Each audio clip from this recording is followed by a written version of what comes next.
All right, today on the podcast, I have Tricia Barker, and I am so excited to talk to her. She had an NDE experience, which is a near-death experience, and has that experience has opened up many gifts for her, and she's here to talk about them and her experience.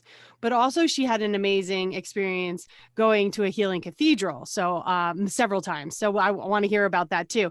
Whenever I come across people, for as future guests, I check out their energy, I look at what they're doing. I absolutely loved her energy, and I'm really excited to have her here to share her story. But like just like you guys out there, I am also hearing this for the first time. I want to dive in so badly when I hear that there is a story, but then I also want to experience it with everyone else too. So, welcome to the show, Trisha. Thank you for being here. Oh, thank you, Amy. I'm so excited to be here and to talk with you. I love your energy and the work that you're doing too. Thank you. So, when did you have your near death experience?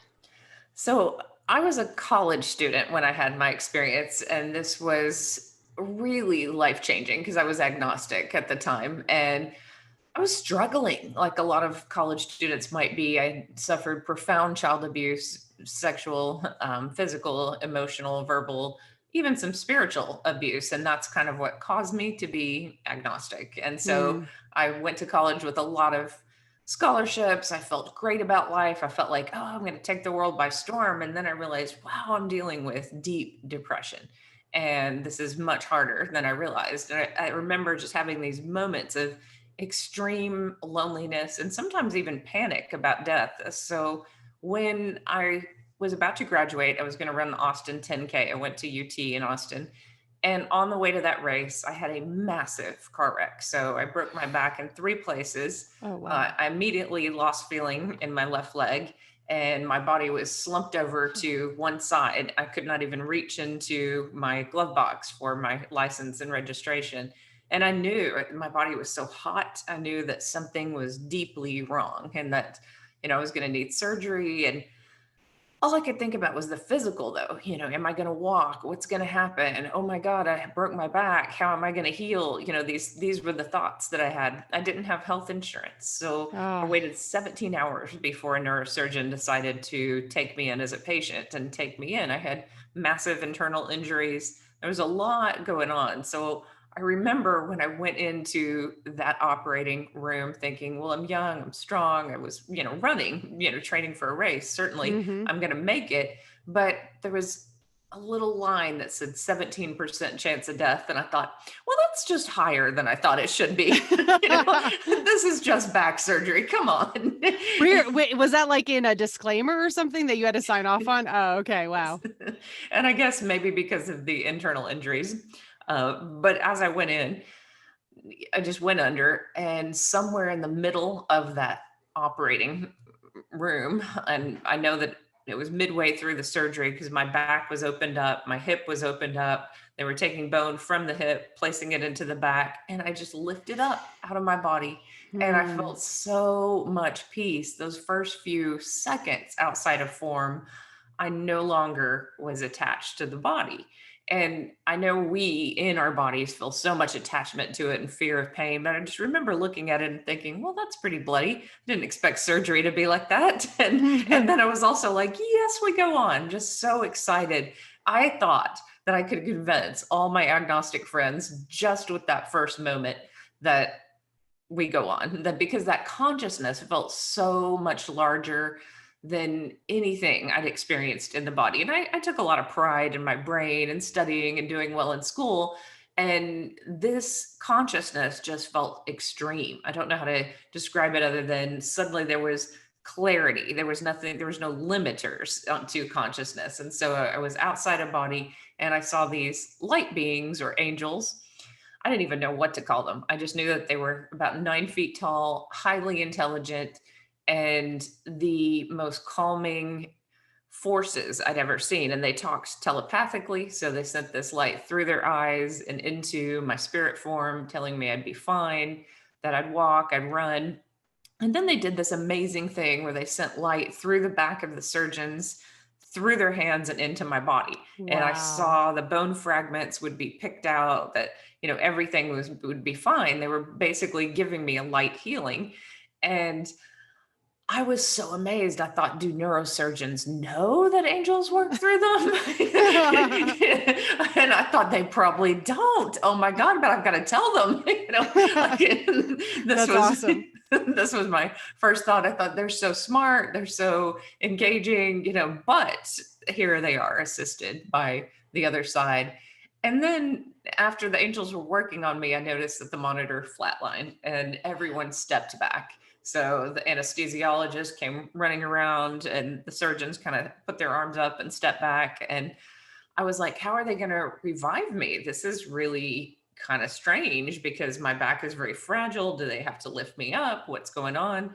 And I thought, I don't want to see this. And so I left the operating room and I ended up in the hallway. A thing that happened that researchers love, and my story's been shared on Amazon and Bio Channel, Dr. Oz, National Geographic, so many big outlets, because I have a verifiable detail outside of physical form. Hmm. And what happened is I saw my stepdad get a candy bar. Doesn't seem like a big deal, but he was a health nut. And this was something that he wouldn't do in front of people, but I saw him get it and eat it and take it into the waiting room. And that memory just stood out. And then later I verified that with my mom and dad, who said that when he came back with that candy bar, he fell to his, or they had fallen to their knees and they were praying and he made a joke and then they all laughed and moved on. But my parents understood that I died at that moment. I think there was Hmm. something psychically connected to me, and I think Wow. parents often are. They just Yeah. know these things. Hmm.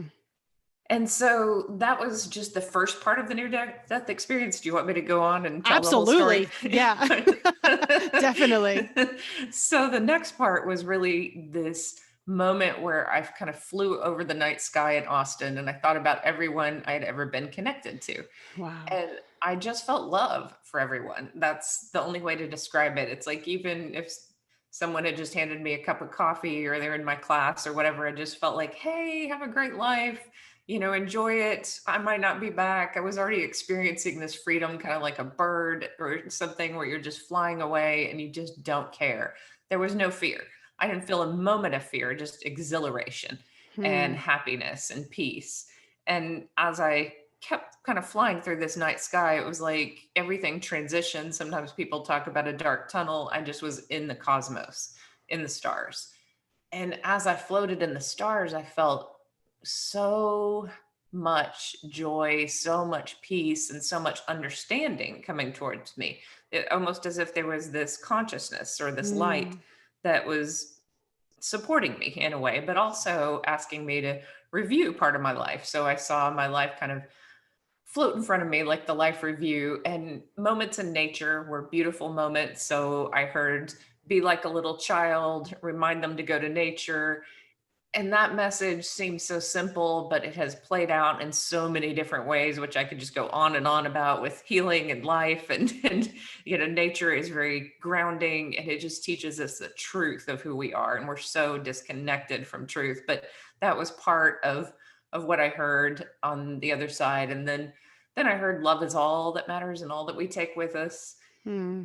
And then I saw how I was loving and not loving in certain instances. And anything that was done to me was kind of erased, but anything that I did from a point of judgment, I had to examine. And I saw this one part of my life where I looked at this couple that I worked with and I didn't see beauty and importance in them, and they had really good hearts. And from the other side I could see how important they were because they cared about people. They actually prayed for me and I didn't have time for them. I was a college student who thought, oh, this older couple who doesn't have a college education and they're lifelong waiter and waitress, they're of no importance to me. That was Hmm. my thought. And here they were, just really good people. Hmm. And I saw there's good people all around us at work, in the world, and we overlook them if you don't take the time to look into people's hearts. And so I was so embarrassed. That was just such a deep lesson to me. I thought I will always look at people's hearts and souls and see who they are inside from this point forward. I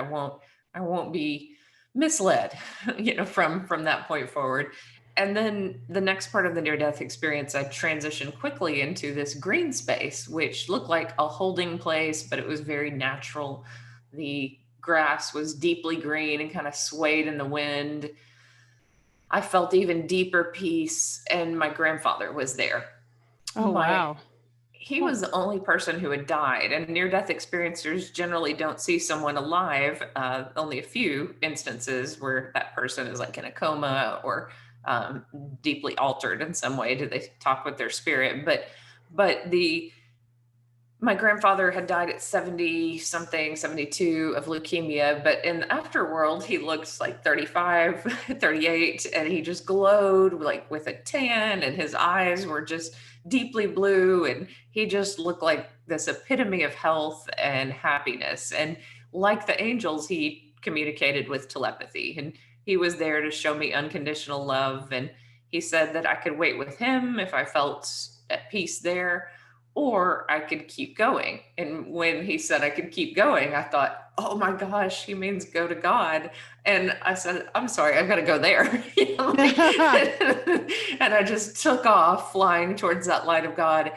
And nothing has ever felt better than that experience. I felt people's prayers trying to pull me back, and I would feel them like words. So to me, that tells me that a prayer is never lost. People think, oh, I prayed and then this didn't happen. Well, if someone transitions, they at least feel that prayer and that love. That really, Wow. a prayer is energy, and it's just sent whether it affects the outcome or not. Maybe it does, but I really got a sense of who was praying out of routine, who really meant it. Like, and this was kind of interesting psychic information later, Yeah. about people, but mostly I just felt like, oh, some people are really authentic in their prayers, and that's beautiful, and they just didn't want me to die. And then as I transitioned further, I wanted to keep going because everything about my life that had been painful, and growing up the way I grew up in poverty and with a lot of abuse, there was a ton of pain that I carried. And as I got closer and closer to that light of God, it all just kind of faded away. And it was like being returned to perfection, return to innocence, return to who I really was, that anything that anyone had ever done to me could be instantly forgiven in that presence, because I was fine. I was never harmed at that core Mm. level, that the love was healing that part of me that had been perhaps harmed, by the way I'd been treated. And it was like the best way I can describe this is the light was like, don't even worry about it. That's not the truth. The truth is this love right here. And so in that place, that's what I felt. Then I was stopped. A lot of near death experiencers have a barrier, and it was like I hit an energy wall. And I was told to look down, and I saw this river. The river was very beautiful, and I felt as if there were that God, unconditional love, was talking to me in terms of metaphors. And I was told I would go back and be a teacher and remind people to turn on their lights. And I thought, okay, this is kind of simple again. What does this mean? Motivation? Does this mean spirituality? But I saw that I would actually work in high schools and junior highs and colleges, and I would remind people to be in that flow of light and to be Mm. more connected to nature. And I argued for a moment because I'd grown up poor. I wanted to be a lawyer. There was a lot I wanted to do with my life, and it was not teaching. And so I said, no, God, like I kind of like it here, or we can just go back and do something different, but not that. And so the last thing I knew or felt in that place, it was almost like I was thrown, hurled back into my body. This Wow. wind, a dark wind, kind of enveloped me. And that was the last thing I knew. And so I never was able to get that out of my mind, the idea that I'm meant to be a teacher. So Wow. Holy moly. So, what did it feel like getting thrust into your body? Were you still in surgery or where were you? yeah, so by the time, I guess, by the time I came out of surgery is when I had my first conscious moment. They were handing me ice chips and asking me to tell them my name. and I still felt that consciousness outside of my body. Some people, have to remember these near death experiences. Not me. Like, as soon as I could speak, I was talking about it. So they put ice chips in my mouth, and I said, I remember her name. Her name was Trisha, but I'm so much more than this individual. Oh Like, my God. That's hilarious. Oh my God. and the nurses were like, this will not do. You have to actually say your name. And I'm like, but it's boring to be me. That's very funny. Oh, wow. And Did you tell yeah, them more about the story and why you were saying it? yeah, in fact, as soon as my surgeon came in, I said, how long was I dead? Like, and I kind of Yeah. shocked her with that. And she was unnerved, to say the least. And She was like, it wasn't my fault. yeah, exactly.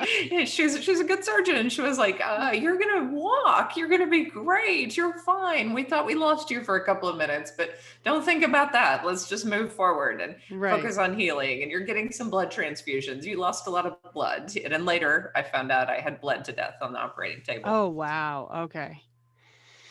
Wow. Holy moly. So, what have been the after effects? Because I know that they can be massive, right? Because this is like you were saying, you were agnostic before, you had agnostic friends, you had this experience, and then you were wholeheartedly believing everything and knowing that was your experience and that you were here for something totally different. So, like, how did that, transpire afterwards? Like, what became your life after that? I mean, first of all, you said you were in your senior year of college. Like, where in your senior year of college was it? Because that's a huge year. It was a month before I graduated, so I had Holy crap. to get out of all of those classes. I had a 4-month recovery in a body cast, and there was so much physical healing to do, but immediately I knew that my consciousness was different. So I started looking around at family members, and I could read emotions and thoughts so much Whoa. better. I was way, way, way more psychic than I'd ever been in my life, especially those first couple of years afterwards. It was almost freaky. And every once in a while I can still do it. In fact, just the other day I did it, but when I got back home, I knew what song was playing on the radio. So if I turned on the radio, I'd start singing it, and then turn it on, and that song would be on right where I was singing it. And Oh, wow. yesterday, without thinking, I was singing a particular song, and then turned on the radio, and it came on right where I was singing. So just little tiny things like that, but also out of body experiences, lucid dreaming. There were two different types of out of body experiences. The ones that were beautiful were the ones where I'm just trying to escape pain. So I had a long journey with healing the back, and I would go into deep meditation, participate with healing with those angels, and kind of imagine that healing happening. But I couldn't take painkillers for whatever reason. They made me nauseous, and maybe I was being protected from that painkiller addiction, or maybe I was just meant to feel the pain, because I know that I was very careful with my body, but I also learned how to get outside of my body. So I'd go Mm-hmm. into meditation, I'd leave, I'd have lucid dreams. And it was a really weird, that first couple of months after the surgery, there were so many nights I'd wake up and I'd think, oh, wait, where am I? I was just flying around the cosmos again. Do I have to come back to that body? Am I dead? Am I alive? Who am I? What's going on? That's so great. I don't personally, I hate when I enter my body after I've like been out floating in the cosmos. It really jars me. I feel like I'm going to throw up. I feel like I get all hot and my body vibrates.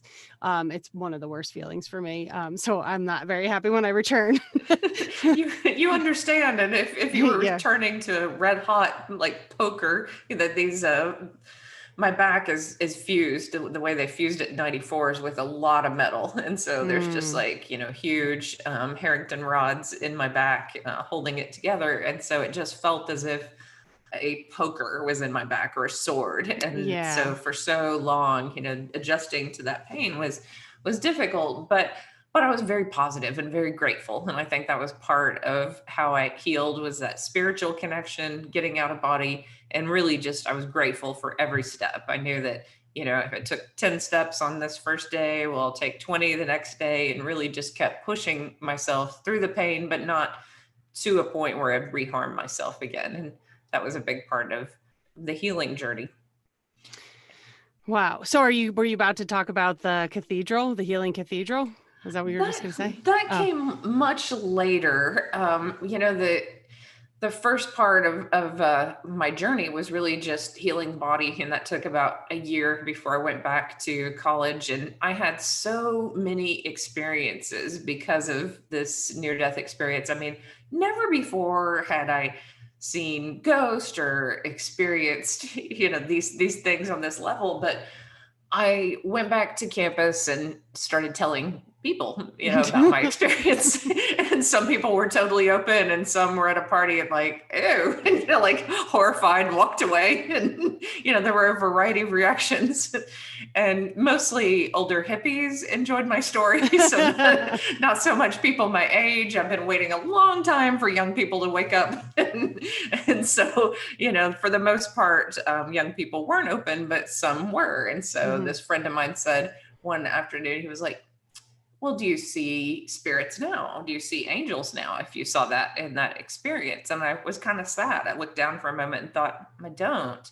And then I looked up and I saw angels behind everyone. I saw two angels floating, some very high, some lower, but basically two angels around everyone. And then I saw people who didn't realize they were dead.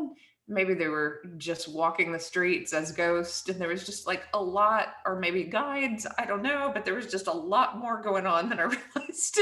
And I remember laughing, going, oh, I can't live like this. This will be way too overwhelming Yeah, if I yeah. see this all the time. But Mhm. it was nice to get that glimpse. And there was a development of a lot of these gifts. That some gifts I didn't want, and I asked that it come in the state of dreams, because the psychic flashes were a little overwhelming. It wasn't like I was getting lottery numbers. It was just like I knew when I went back to college and I was working in a restaurant, I knew what someone was going to order before they ordered it. And so I'd start playing around with people and be like, well, I know you're going to get the pepperoni pizza, but have you considered, and see if I could talk them into another order. Oh my gosh. Oh wow. Yeah, that's great. I love that you had such a playful energy around it all. When you're learning, it can be scary. It can be very overwhelming, and we have things we have to do, you were trying to finish school, and did you wind up becoming a lawyer or No, no? Huh. no. So I switched gears and I went back and I finished with an English degree, and I did not go to law school. I went another year and got certified to teach, and then went right into the classroom. And the first thing I did in the classroom was just tell the students, I don't want to be here, but I had this near death experience. And, I know you don't want to be here. I don't either. And so I was just really open and honest with them. And it was amazing because that first class that I had, this young man was 19 and he had been out of school for a couple of years, but he had a traumatic brain injury in a car wreck himself, and he had a full near death experience. And so I helped him write about it, process it, talk about it. And there were just so many magical moments. Students really thought deeply about their lives, what they wanted to do. One girl wanted to go on to be a psychologist, others wanted to travel. And for whatever reason, just from the minute I stepped into the classroom, there was magic. And I thought, oh my goodness. So just like those angels work through the surgeons, I think maybe they're working through me. And I'm just meant to be here with students. And if I just, doesn't matter what type of setting, as long as I'm working with students, there's magic in the air. There's transformation. Oh, that's so beautiful. I love it. Wow, that is so cool. So you said that you kind of turned off some of those things so that you could see it only in dreams. So now when you walk around, you aren't getting all that information. Is that correct? It's more of I'll turn it on and try sometimes, like if I'm somewhere and feel like I should. But for the most part, I like to shut that off. And I also believe, like, as someone who can offer healing information or psychic information or mediumship information, that I really don't want to invade someone's privacy and, Mm-hmm. invade them in any way. That for the most part, I don't want to know these things. I think when you're opened up wide after a near death experience or spiritual awakening, you can become so empathic that you're everything within your 8 feet of your aura, you're just soaking in and soaking up. And I Mm-hmm. remember those first few months where I would get on a city bus and I just know pretty much things I didn't want to know about people as I passed them. And so Yeah, I prefer to work with people as clients or, my students, I just say for their highest good and their purpose, moving forward, and ask for information only if they're hurting or if they're struggling, just how can I help them find what they're going to enjoy in life and how can I help them find, joy. But yeah, in my own life, and I think everyone struggles with this, I've learned over the years to just pay more attention to subtleties and to the subtle versions of energy and not make assumptions, but also not brush it aside as non-information because it is information. Yeah. I always like to say that it's like sort of like a tape that's always rolling in our minds, and then when sometimes something will go by and there's like this like blink moment, or you're just like something's different there, and then you can kind of rewind, slow it down, take a look at it, and be like, okay, I got that information, and then speed the tape back up so you can keep going with life. But whenever you get that kind of like, oh wait, something feels different, it's definitely important to pay attention to that, because there's usually information in there for our highest and best good. So now you do healings for people, or you're moving into that, right? You do readings using mediumship, but also now you're moving into healings. Is that correct? That is correct. And everything's been a long journey than like a I short hear you. journey. So I spent 20 years in the classroom and then I got this message from God saying your mission is completed. And I thought, what do you mean? Am I going to die?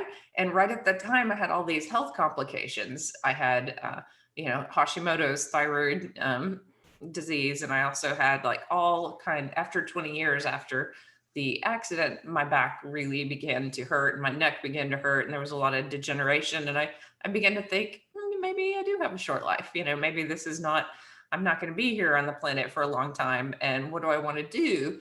So I wrote a book, Angels in the OR. I started talking with people, but I also deeply went in and thought, okay, let's do healing with myself. And the main thing that was bugging me was my neck.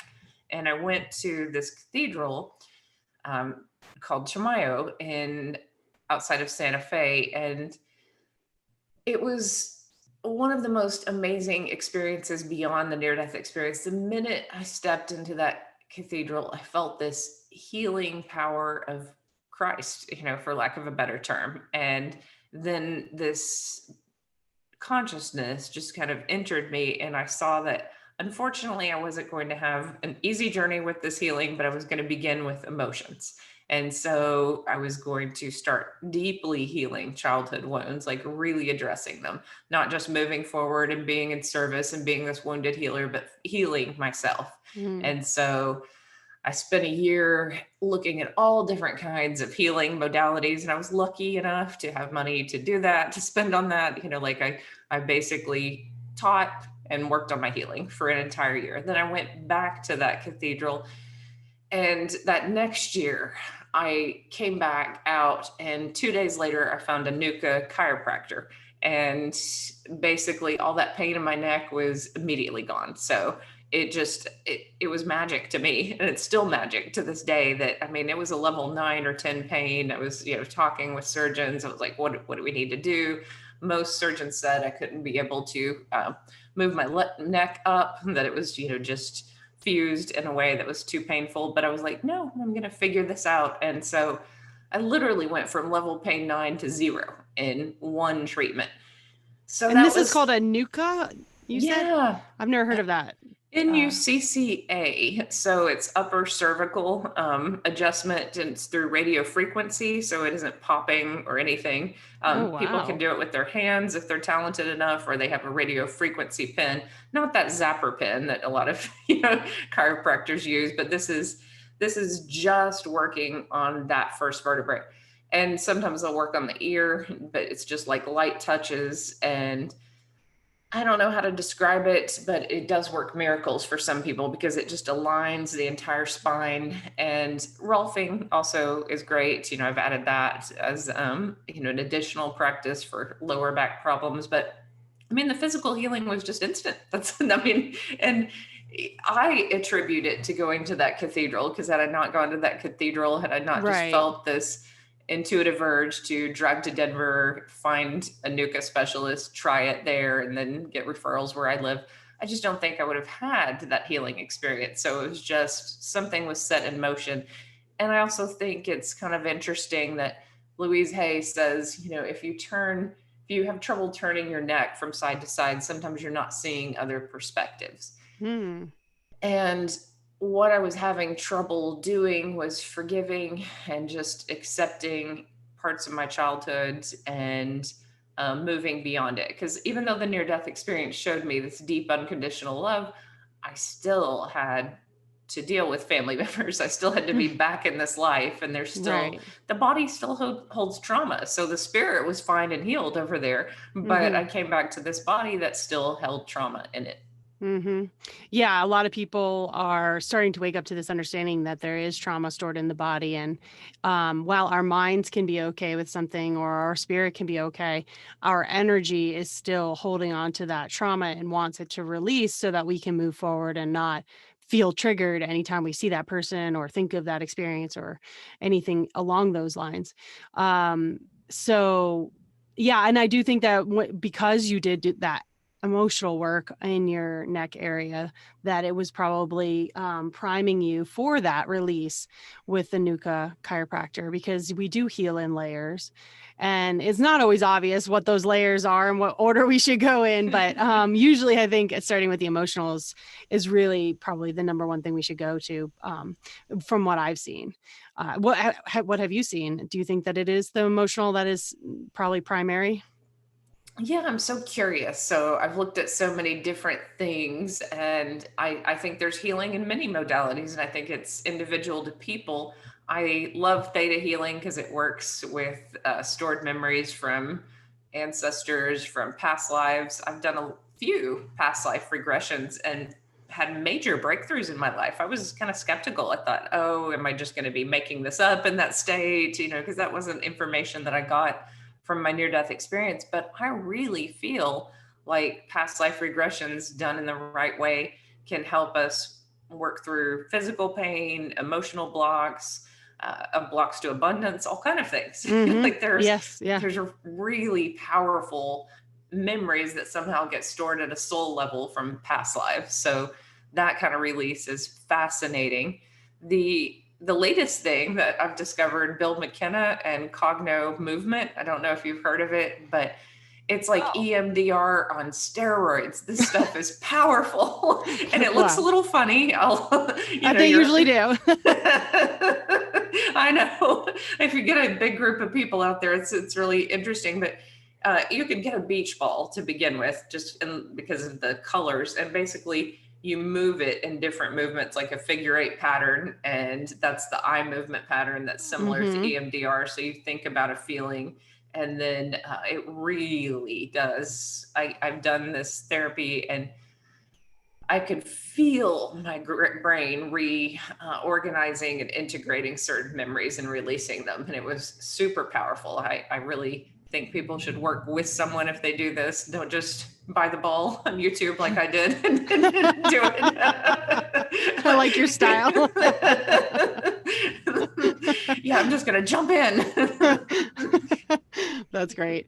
So yeah, so there's so many different healing modalities, and they all seem to be the ones that are like kind of rising to the surface as the most valuable are the ones that are addressing the trauma, whether it's inherited or from a past life, whether it's inherited from family or past life, or from this lifetime. And, taking into account this holistic approach of like the mind, body, spirit, feeding the body well, biohacking, that's what I like to call it. I didn't coin that, Dave Asprey did, but just really looking at every angle and trying to work and be in harmony with this healing that you're looking for, which you don't really know what it is, but you know that it's there. It's an interesting thing to try to align with, but if you stay using your heart as your GPS, you'll get there. So Yeah, I yeah. agree. And part of the reason why I do medium readings is because they are healing for some Yep. people. And that's why I went ahead and tried that. So initially, when my father died in 2008, I heard him speaking to me profoundly and powerfully. And I thought, well, that's me. I'm a near-death experiencer. I can speak to my dad. So what? Maybe I can't talk to lots of other people's ancestors. But people, when I told that story, people who'd lost children started contacting me and asking me to contact their kids. And so I said, I don't know if I can do this or not. So I won't charge you. I will just go into meditation, see what I get, and email you, and you tell me if any of this is accurate. And don't be offended if it's not. So, it's like I We have have, to start somewhere, right? I mean, this right? is so not really like this is all unique to us, right? We can kind of just play around with it, feel what's right, and then deliver the information. And I'm always shocked how accurate it is when we see and say, and not try to interpret.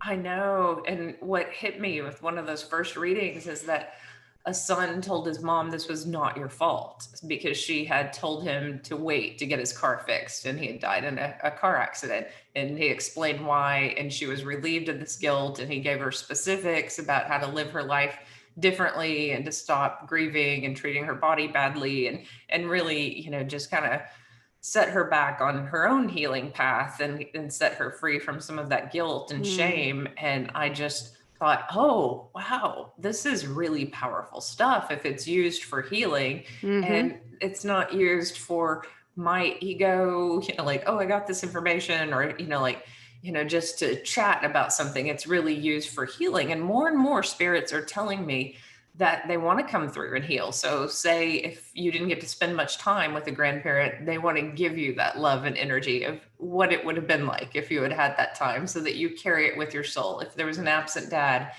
the dad just wants that son or daughter to be happy and feel like they had a support system in place, and that they are their own support system. And the spirits will stay away if they're wanted, or they'll come closer, but really they just send healing a lot of times, and that's so beautiful to see. Yeah, it can be very overwhelming. I've actually moved myself to, or they've moved me to tears in delivering the love and message. I can remember one client, she was about to get married, and her grandmother came forward just to wish her wonderful blessings in the marriage. And I was like, I choked up. I was like, hang on one second. I can't Oh, even handle this. It's so beautiful. There's just so much love that comes through from the other side. And for us, and we like, it's not easy being in a body, it's not easy trying to figure it all out. We aren't handed a manual, and I think they all see that. I know that they all see that we're just doing the best we can, with what we've got in our toolkit. And that's why it's important to pick up these different tools and learn about different experiences so that we can kind of have a different mindset or view of the world. That's very interesting that you said about Louise Hay. I have not heard that one. I've heard a lot of her things. I actually have an app that is called Heal Your Body, I think. yeah. And you can go through the letters and you can click on a letter. Like, let's say it's eczema, you can click on the E and it'll say what the root cause is of the mindset that's around that. So I'm just throwing that out there for anybody. I use it. It's helpful information, if you want to get a deeper understanding of something. So And go it's, ahep. I do love her, and she's been a bit of an inspiration. And there's been so many times on my journey when I've thought about giving up, like, I don't want to do, this podcast. I don't want to do this book. I don't, just, there's many times I've wanted to throw it in the towel, because the only thing God said I had to do was teach. And so all this extra stuff is just, extra. And, you can get attacked out there when you speak publicly and all this. So Mm-hmm. I was interviewing this one Reiki healer and near death experiencer. And afterwards, I thought, well, maybe 2 interviews is enough. We'll just, shut the channel down. Like, it'll offer healing. And the spirit of Louise Hay came through, and she said, thank you for offering healing to the world. And thank anyone who's offering healing to this world. And then a few days later, I connected with my agent for the book, and she had worked at Hay House for 15 years. Oh, And wow. so I was like, oh, wow. And she knew Louise Hay very well. And it was almost like an actual thank you. And there's been spirits who have come through who I don't even know, who just support me on this journey and keep telling me to not give up and not stop, because I don't know, it's just overwhelming sometimes. So much work. It is a lot of work. I am right there with you. It's, you know what it is? It's a lot of dying, actually. I've really recently come to realize that it's really the death of an identity of whatever it may be. Well, that I'm a science teacher, or that I'm straight, or that I'm, a healer that talks on a podcast, or I'm a healer that talks to the whole world. Well, whatever it is, it's like you keep having to change your identity. It's like, it's tiring, because anytime we change an identity, we wind up triggering our fight or flight, because it's like, who do I belong to now? Or who can be my support, or who still loves me regardless of, who I'm, presenting myself as. So, yeah, it is tiring. and a lot of times, sometimes, I mean, I swear to God, I was driving down the road the other day, and there was a guy that was building a roof, and there are moments in my body where I say, I'm going to go do that. I'm going to just build roofs. And they're like, Amy, don't be ridiculous, but for a moment, I truly believe that's my next calling. Like I see him, I'm like, that's so peaceful. I see the mountains behind him. I see the sun on his back. And then I'm thinking, wait a second, because I'm intuitive. I can probably feel how hot he is, and I'm like, no. He's thirsty. He's tired. He doesn't want to be doing this. Like, I'm just, projecting probably, but, there are moments where I'm like, I just want to be, that 9 to 5, where I'm not always so awake, aware, Well, trying to yeah. figure out what the best way to get the message across is. I totally relate. Just this morning, I was going to move to New Zealand and plant gardens. Like just forget it all. Right. I just want my hands in the dirt, and I don't want anything to do with my country. Yeah, I know, right? But at the same time, we wind up being so blessed, because we do have such high level of awareness of like the love that is on the other side, and the human potential and the possibilities that are there, and connection and healing. I mean, it all. We're so lucky and blessed that we have seen it firsthand, and it is our duty to share that with the world. Yeah. And sometimes, I think anything that I can do in my town to help traumatized people heal, whether that's at the Rape Crisis Center, whether that's with veterans, whether that's with students, whether that's with women running from, violent situations, whatever the case may be, any healing that I offer to my city, once we open up more, that's possible to have those in-person types of gatherings, any healing that I can offer to the world through a message, through my book, through a podcast, through anything, that's important work. And it's all the stuff that we get to take with us, because love is all that we take with us. So all the work that you do, Amy, all the work that I do, that's what we're taking with us. And that's more than anything else. Right. I'm excited for the life review. not too excited. Let me just say that. I'm not too excited. I'm not ready for it yet. But, I think the life review hopefully will be a beautiful one. And yeah. Yeah. We'll just leave it at that. I'm excited for what I will see, but I am not interested in being there yet. Well, it's a long way. Like I have another gift. I can see the light in people's eyes when they're getting closer, so you're not there. Oh, nice. Oh gosh. Yeah, see, that's what I'm talking about. I mean, you have to deal with that. You can see, I can see sometimes I look at people, I'm like, oh wow, they're not telling me about their cancer or whatever. And I'm like, why are they not telling me, anyway, it's hard. It's hard to have all this information and be able to help them and love on them, and just be like, it's okay that you have that. Anyway, cool. I'm glad I'm not going anywhere. I got things I got to do. That's awesome. Yeah. So is there anything else you want to share with us about your journey with this near-death experience and how you've become a healer and medium? And the main thing is that I just love connection with people. Now, that's the joy. So much like teaching, whether I meet people through YouTube or whether I meet people through, my spiritual community or through giving readings or through just Facebook and chatting, like it's amazing how many near-death experience Facebook groups have led to friendships at conferences. It's just amazing, the connections. And I feel so grateful, and I'm sure you do too, to be connected to mediums and healers and teachers all over this world, spiritual teachers, and to have this wealth of information and this wealth of knowledge from people who are working on the same things in different ways in different parts of the country. It's just, and world, it's truly a blessing. It really is. It's so awesome to be a part of this community. and hopefully a growing community, of people waking up and to their fullest potential and healing and providing their light within the world and realizing how much impact they can have. So it's been so awesome talking to you. Can you tell everybody where they can find out more about you? Yeah, my main website is triciabarkernde.com. That's Tricia Barker. You can also probably just put my name in YouTube and you'll find other people's interviews in my own channel. And I have lots of other near-death experiencers that I've interviewed who I've met at different conferences. And honestly, I interview a lot of my friends. It's just They're the people that gravitate toward us, and they're amazing, right? right. And we get to be in that circle. So I totally understand, and we'll have all that information at the bottom of the show notes so they can find you. You're Cool. on Facebook, and you said Instagram, right? Yeah, Yes. Instagram and Twitter. I saw YouTube. Tricia Barker, NDE.com. And you have this amazing book that talks about your near-death experience. And you were on the Dr. Oz show. I mean, like, you're doing great stuff, and keep going. Don't give up. I'll be right there. You call me. I'll say, yes, you can go to New Zealand, but not really. Yeah, but for a conference, maybe we'll meet up there. Yeah, that would be someday. great. Yeah. It's New Zealand's far, but I can do it. Oh, All right. Thank you so much for being on the show. thank you, Amy.